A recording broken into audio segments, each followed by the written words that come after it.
두 개 쓰면 200개 하는 거야? 300개 정도? 모기향을? 그렇게 많이 입혀? 말도 안 돼. 걔 연우집은 모기를 잡는 게 아니라 사람을 잡겠다. 냄새 때문에? 너무 많이 펴가지고. 이런 이상한 일이. 얘들아, 왜? 잘 자고 좋은 꿈 꾸거라. 헤이! 이봐! 이봐! 이봐! 내일 봐. 야, 자, 이거 있고 요거 있어. 아래 놓게. 뭐 그렇게 더 춥지 않아가지고 지금 괜찮을 것 같아. 안녕. 아빠 읽어? 집 지킴이 성주신 이야기. 하늘에서 가져온 솔씨. 우리 씨. 이거 재밌는 건데. 이거 사람인가 짐승인가 이러더라. 머나먼 옛날 넓디 넓은 하늘 한쪽에 서천국이라는 나라가 있었대. 그 나라의 왕은 천궁대왕이고 왕비는 옥진 부인인데 나이 40이 되도록 자식 하나 없었어. 그러니 왕과 왕비가 얼마나 애를 태웠겠어. 하루는 왕비의 꿈에 노란 학을 탄 신선이 내려와 이런 말을 하는 거야. 머지않아 왕비한테 아기가 생길 것이오. 아들을 낳을 터이니 이름을 성주라 지으시오. 성주. 그 뒤로 정말 왕비한테 아기가 생겨 10달 뒤에 아들을 낳았어. 왕과 왕비한테 이보다 더 기쁜 일이 어디 있겠어. 신선이 일러준 대로 성주라 이름 짓고 온갖 정성을 들여 고이고이 길렀지. 부모님 사랑을 듬뿍 받으며 성주는 무럭무럭 자랐어. 자라면 자랄수록 슬기와 재주가 얼마나 뛰어난지 어른들도 놀랄 정도더래. 어느덧 성주는 15살 의젓한 소년이 되었단다. 하루는 성주가 사람들이 사는 모습을 구경하려고 땅으로 내려왔어. 들판에는 곡식이 무르익고 나라마다 온갖 과일이 주렁주렁 열려 먹을거리 걱정은 없어 보였지. 그런데 사람들이 수풀이나 굴 속에서 짐승처럼 살고 있지 뭐야. 사람들은 아직 집을 지을 줄 몰랐거든. 맞아, 이 집처럼. 참으로 딱한 일이구나. 저 불쌍한 사람들을 도와줄 길이 없을까? 성주는 사람들을 위해 집을 지어주기로 마음먹었어. 그래서 집 지을 나무를 찾으러 여기저기 돌아다녔지. 하지만 쓸만한 나무가 눈에 띄면 어김없이 벌써 임자가 있는 거야. 이 나무는 내가 깃들어 사는 집이라네. 나무 신령이 말했어. 이 나무에는 우리 식구가 둥지를 틀었다오. 까치가 말했지. 이 나무도 벌써 내가 차지했으니 손대지 마세요. 다람쥐가 말했지. 하는 수 없이 성주는 하늘의 신 가운데 으뜸인 옥황상제를 찾아가 빌어보기로 했어. 성주의 이야기를 다 듣고는 옥황상제가 입을 열었어. 불쌍한 인간들을 위해 집을 지어주겠다니 참으로 기특한 생각이로다.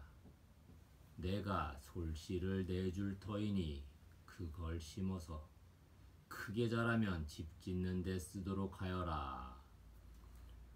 옥황상제의 신하가 커다란 자루에 솔씨를 가득 담아왔어. 성주는 자루를 받아들고 곧장 땅으로 내려왔지. 그러고는 임자 없는 벌거숭이 산에다 솔씨를 골고루 심었단다. 휴! 이제 소나무가 쑥쑥 자라기만 기다리면 되겠군. 성주는 한박 웃음을 지으며 다시 하늘로 올라갔단다. 3년이 흘러 성주는 18 늠름한 청년이 되었어. 이웃나라의 마음씨고 온 개화공주와 결혼도 했지. 그런데 성주가 첫날 밤부터 새색시를 거들떠보지도 않는 거야. 밥도 함께 안 먹고 잠도 함께 안 자고 말도 한마디 건네지 않았어. 날이 갈수록 개화공주 얼굴에는 어두운 그림자만 드리워갔지. 그걸 알아차린 왕이 성주를 불러 벼락같이 화를 냈어. 부부가 서로 아끼고 사랑해야 집안이 행복한 법이다. 너는 아내를 무시하여 집안의 행복을 깨뜨렸으니 그 벌로 3년 동안 황토섬에 갇혀 살도록 하여라. 그 길로 성주는 병사들한테 이끌려 귀양을 가게 되었지. 황토섬은 사람 하나 살지 않는 외딴 섬이야. 그곳에서 성주는 나무 껍질, 들풀, 미역 따위를 뜯어먹으며 3년을 지냈어. 어느새 옷은 너덜너덜해지고 머리카락과 수염이 덥수룩하게 자라 사람인지 짐승인지 알아볼 수 없을 정도였지. 성주는 옷자락을 찢어 바닥에 펼치고는 손가락 끝을 깨물어 편지를 썼어. 손가락 끝을 어떻게 깨나? 잘라가지고 이르 깨물어. 이렇게 깨물어가지고 글을 썼던 거야? 피. 아 피로 글을 썼던 응. 거야? 세게 깨물어서 껍질 살갗을 벗기는 거야? 벗겨야지. 피가 나면 피로 글을 썼다는 거지. 응. 나는 이곳 외딴 섬에서 추위와 굶주림에 시달리며 죽을 날만 기다리고 있습니다. 사랑하는 부모님과 아내의 얼굴이 사무치게 그립습니다. 마침 파랑새 한 마리가 편지를 궁궐로 물어다 주었어. 편지를 받아든 개화공주는 곧장 왕과 왕비한테 달려갔어. 세 사람 모두 성주의 편지를 읽으며 눈물바다를 이루었지. 왕은 옷소매로 눈물을 훔치고는 신하들에게 명령했어. 여봐라, 당장 내 아들 성주를 궁궐로 데려오너라. 며칠 뒤 궁궐로 돌아온 성주는 개화공주를 부둥켜 안고 눈물을 흘렸어. 미안하오 여보, 앞으로는 당신을 아끼고 사랑하며 살겠소. 왕과 왕비는 흐뭇한 얼굴로 그 모습을 지켜보았지. 그 뒤로 성주와 개화공주는 모두 부러워할 만큼 행복한 가정을 꾸렸단다. 아들 5, 딸 5, 모두 10명의 자식도 낳아 길렀지. 세월이 화살처럼 빠르게 흘러 어느덧 성주는 머리카락 허연 할아버지가 되었어. 하루는 궁궐 뜰을 거닐다가 문득 어릴 적에 심은 솔씨를 떠올렸어. 그때 심어둔 솔씨들이 지금쯤 얼마나 자랐을까? 성주는 아들, 딸을 거느리고 땅으로 내려와 벌거숭이 산을 찾아갔어. 예전엔 나무 한 그루 없던 그곳에 소나무 숲이 빽빽하게 우거져 있네. 성주는 얼굴 가득 환한 웃음을 지으며 아들, 딸한테 말했어. 이제 사람들을 위하여 집을 지어줄 수가 있겠구나. 너희는 커다란 함지박과 작은 쪽박을 들고 나를 따라오너라. 잠깐 뒷장 넘겨봐.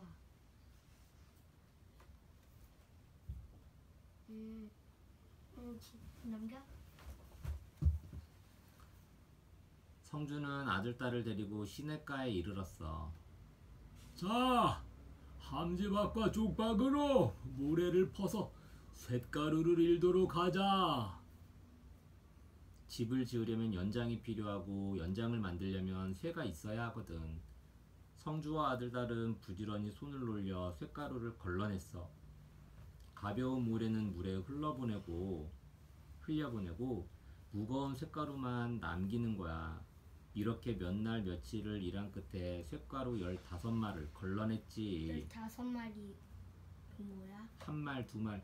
말이라는 거는 이 부피를 말해. 부피, 양. 양을 말하는데 그게 그 양이 한 말, 2말, 3말, 4말, 10말, 12말, 13말, 15말 이렇게 되는 거야. 15마리. 양. 우리가 컵에 물을 따르고 하는 그 양 있지? 양이야, 양. 성주와 아들, 딸은 대장간을 차리고 연장을 만들기 시작했어. 뜨거운 불로 쇳가루를 녹인 다음 쇳물을 가지고 온갖 모양의 연장을 만드는 거야. 큰 도끼, 작은 도끼, 큰 톱, 작은 톱, 큰 망치, 작은 망치, 큰 끌, 작은 끌. 이렇게 집 짓는 데 필요한 연장들을 하나하나 만들어냈지. 이제 집 지을 나무를 마련할 차례야. 성주는 사람들 가운데 몫으로 일할 33명의 일꾼을 뽑았어. 그들을 데리고 소나무 숲으로 가서 큰 소리로 외쳤지. 자, 도끼와 톱으로 소나무를 베어내시오. 굵고 곱게 자란 것만 골라서 베어야 하오. 성주의 말에 따라 목수들이 나무를 베기 시작했어. 쿵쩍쿵쩍 도끼질 소리, 쓱싹쓱싹 톱질 소리가 숲속 가득 울려 퍼졌지. 나무가 넉넉하게 마련되자 목수들은 집을 짓기 시작했어. 한 번도 집 짓는 걸 보지 못했으니 그저 성주가 시키는 대로만 했지. 땅을 파고 기둥을 세우시오. 기둥과 기둥 위에 석가래를 얹으시오. 벽을 막고 석가래 위에 지붕을 씌우시오. 어느 한 사람도 게으름 피우지 않고 땀 흘려 일을 했어. 성주는 이리저리 돌아다니며 잘못된 곳을 일일이 바로잡아 주었지. 그렇게 한 채 두 채 집을 지어 나갔단다. 드디어 사람들이 살 집이 다 지어졌어. 성주는 흐뭇한 웃음을 띠며 입을 열었지.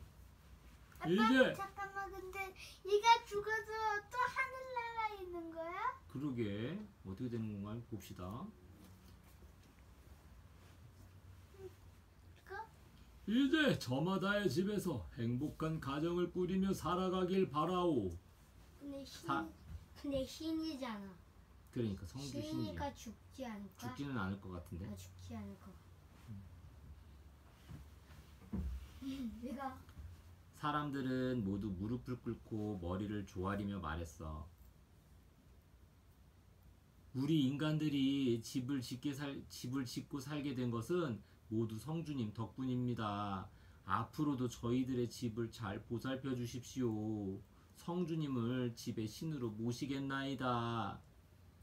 성주는 아들, 딸을 거느리고 다시 하늘로 올라갔어.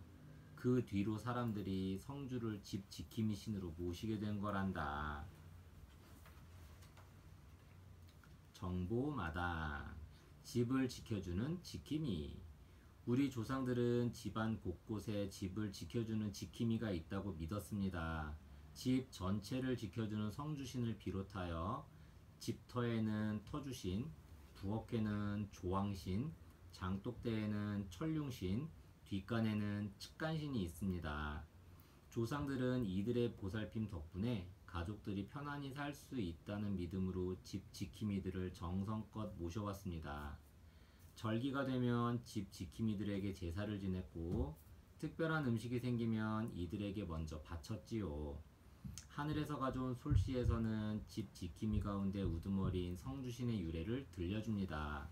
하늘나라 왕자인 성주가 땅에 내려와 사람들에게 집 짓는 법을 처음 가르쳐 주었고 그 뒤로 사람들은 그를 집과 가족을 보살펴주는 으뜸신으로 모셔왔다는 이야기지요. 성주신 이렇게 모셨다.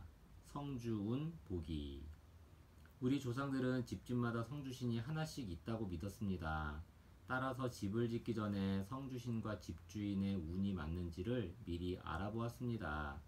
이것이 바로 성주운 보기입니다.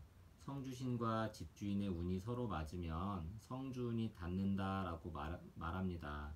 계획대로 집을 지어도 좋다는 뜻이지요. 하지만 성주운이 닿지 않으면 운이 좋아지는 해를 기다렸다가 집을 지었습니다. 간혹 아주 급한 경우에는 성주신과 운이 닿는 다른 사람의 운을 빌리기도 했습니다. 성주신 모시기.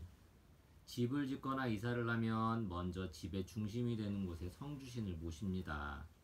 성주신의 몸을 대신하는 물건을 성주신의 신체라고 하는데 이러한 신체는 지방마다 조금씩 다릅니다. 대개 단지와 한지의 형태로 나뉘지요. 경기도 충청도 지방에서는 쌀을 넣은 한지를 흰 실로 묶어 대들보에 걸어 놓거나 가늘게 오린 한지 여러 개를 대들보에 걸기도 합니다. 또 종이로 꽃을 만들어 모시는 곳도 있습니다. 경상도, 전라도 지방에서는 단지나 항아리에 쌀을 담아 성주의 신체로 모시는데 이것을 성주단지라고 부릅니다. 보통 성주는 마루에 모시는 것이 원칙이지만 마루가 없으면 안방에 모시기도 합니다. 독이나 단지 안에 담은 쌀은 해마다 가을에 거둔 햅쌀로 바꾸어 넣는데 사람이 먹기 전에 먼저 성주신께 바치면서 집안의 평안과 식구들의 건강을 빌었지요.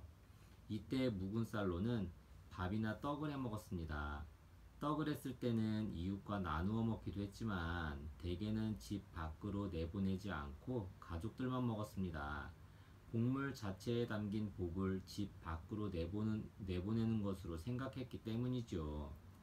성주의 신체는 아무 때나 바꾸지 않습니다. 새로 집을 짓거나 새 집으로 이사하거나 집주인이 죽어 다른 이가 집주인이 될 때에만 바꿀 수 있지요. 집안의 여러 집 지킴이 터주신 집터의 신. 우리 조상들은 집터를 잘 잡아야 그 집안 식구들이 복을 누리며 산다고 믿었습니다. 터주신은 보통 뒤뜰이나 장독대 옆에 세운 터주자리에 모시는데 작은 항아리에 쌀을 담고 빗물이 스며들지 않도록 지프로 엮은 고깔 모양의 주저리를 덮어 놓습니다. 그리고 주저리가 날아가지 않도록 새끼줄을 허리에 둘렀지요. 터주신 풍속은 충청도와 북쪽 지방에서 많이 볼 수 있고 경상도와 전라도에서는 터주라는 말을 거의 사용하지 않습니다. 그 대신 전라도 일부에서는 터주신과 비슷한 천룡신을 모시는데 이 역시 뒤뜰에 한지나 곡식을 넣은 단지를 묶고 위에 주저리를 씌우지요. 경상도 지방의 지신 밟기는 터주신 풍속과 관련이 있어 보입니다. 마을의 풍물패가 집집마다 돌아다니며 땅을 꼭꼭 밟아 복을 빌어주는데 여기에는 악귀와 잡신을 몰아내고 가정의 평안과 마을의 평안을 비는 마음이 담겨 있습니다. 아빠, 근데 있잖아. 난 어디다가 오시는 게 더 좋을 거냐? 그렇다면 여기다가 오시는 게 더 나을 것 같아. 그 괴운이 만약에 오면 막아두니까. 그래? 거기가 어딘데? 부엌에도 신이 있어. 조왕신. 도깨비에서도 나왔잖아. 도깨비. 얼룩개비? 도깨비. 조왕신, 부엌의 신. 부엌은 집안 식구들의 먹을거리와 난방을 책임지는 매우 중요한 장소입니다. 따라서 부엌에 있는 조왕신을 식구들의 생명과 안전을 돌보아주는 집 지킴이로 모셨지요. 조왕신의 신체는 지방마다 조금씩 다른데 대개는 부뚜막 뒤편에 그릇을 놓고 물을 담아 모셨습니다. 옛날 어머니들은 이른 새벽에 그릇 안에 물을 깨끗한 물로 갈아주면서 그날 하루 식구들의 건강과 행복을 빌었지요. 한편 절에서는 물그릇 대신에 부뚜막 벽에다 조왕신 그림을 모셔놓고 아침 저녁으로 공양을 올리기도 했습니다. 측간신, 뒷간의 신. 먹는 일 못지않게 중요한 것이 싸는 일입니다. 따라서 어느 집이건 부엌이 있으면 뒷간이 있기 마련이죠. 우리 조상들은 뒷간에도 측간신이라는 집 지킴이가 있다고 믿었는데 측간신은 보통 머리카락을 길게 늘어뜨린 여자의 모습입니다. 다른 집 지킴이와는 달리 성질도 고약하고 화도 잘 내는 무서운 귀신이지요. 어디가? 측간신. 특간신이 화장실? 이거? 그래서인지 우리 조상들은 되도록이면 뒷간을 집에서 멀찌감치 떨어진 곳에 지었습니다. 뒷간에서 넘어져 다치거나 똥독에 빠지는 일이 발생하면 떡을 해서 측간신에게 바치는 풍습이 있었습니다. 또 해마다 음력 10월이 되면 측간신에게 떡을 바치면서 집안 식구들이 무탈하기를 빌었습니다. 그 밖에 집 지킴이. 문신은 이름 그대로 문을 지키는 신으로 서울과 제주도에서 주로 모셨습니다. 서울에는 옛날부터 큰 대문들이 있어 다양한 문신들이 있었습니다. 삼신은 아기를 갖게 하고 태어난 아기를 건강하게 자라도록 돌보아주는 신입니다. 삼신신앙은 지금도 남아있는데 보통 안방 윗목에 있는 선반 위에 삼신단지를 모셔놓습니다. 안에 쌀을 넣고 한지로 덮은 다음 웬 새끼로 묶어놓는데 이렇게 하지 않고 마음속으로만 모시는 경우도 있습니다. 아기가 태어난 지 7일, 21일이 되었을 때나 식구들의 생일날, 명절에 음식을 바칩니다.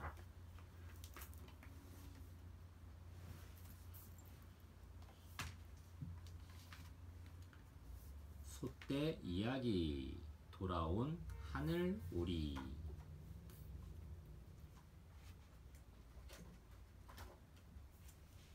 옛날 어느 마을에 파란 하늘 닮은 연못이 있었어요. 낮에는 구름이, 밤에는 별과 달이 제 모습을 비춰볼 만큼 맑고 깨끗했답니다.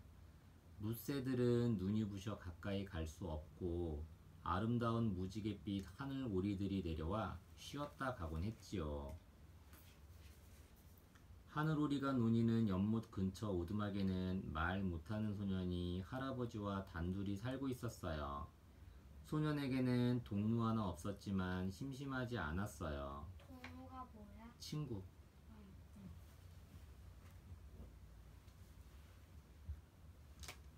이거?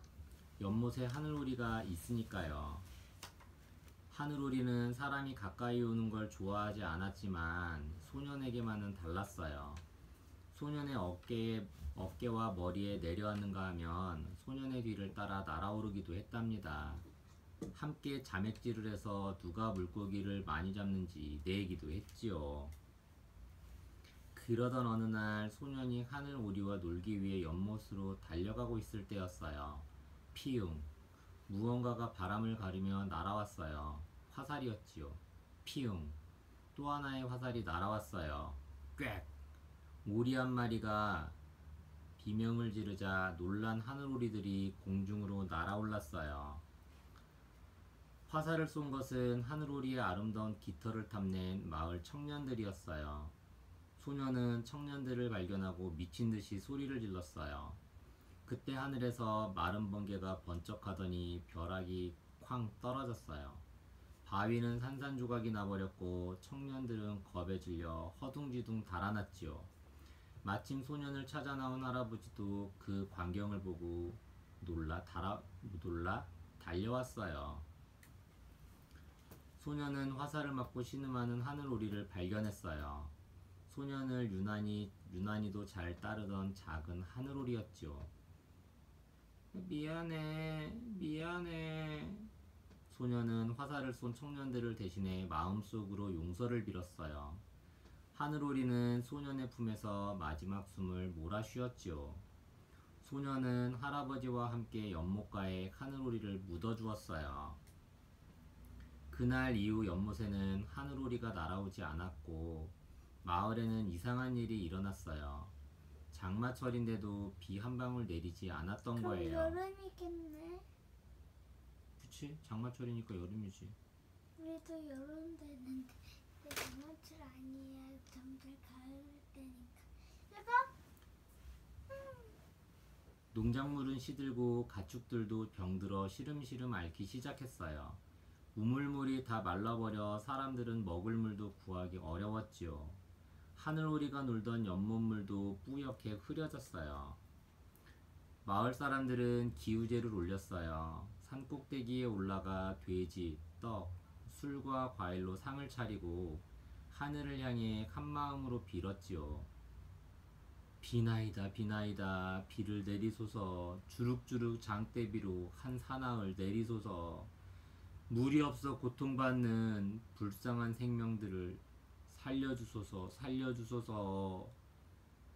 하지만 그 뒤로도 비는 오지 않고 마을 사람들의 가슴은 바짝바짝 타들어갔어요. 소년은 날마다 하늘오리를 기다렸어요. 온종일 연못가에 꼼짝 않고 앉아 기다렸지만 하늘오리는 돌아오지 않았어요. 소년은 너무 슬퍼 아무것도 먹으려 하지 않았어요. 그러던 어느 날부터 소녀는 나무로 오리를 깎기 시작했어요. 오리를 다 만들면 하늘오리가 돌아올 것이라고 믿으며 정성껏 나무를 깎고 또 깎았답니다. 할아버지도 하늘오리가 돌아오기를 간절히 바랐어요. 하루하루 야위어가는 손자가 안쓰러웠거든요. 나무오리가 완성되자 소녀는 나무오리를 높은 곳에 올려놓고 싶어 했어요. 먼 곳에 있을 하늘오리가 쉽게 볼 수 있게 하려고요. 소년의 소망을 알고 있는 할아버지는 곱게 뻗은 장대를 마련했어요. 장대를 잇고 또 이어 아주 기다랗게 만들었지요. 마을 사람들은 할아버지와 소년을 비웃었어요. 모두들 물이 없어 애가 타는데 한가로이 오리나 깎고 장대를 세우다니. 그때였어요. 불이야! 불! 누군가가 소리를 질렀어요. 마을 뒷산에 불이 난 거예요.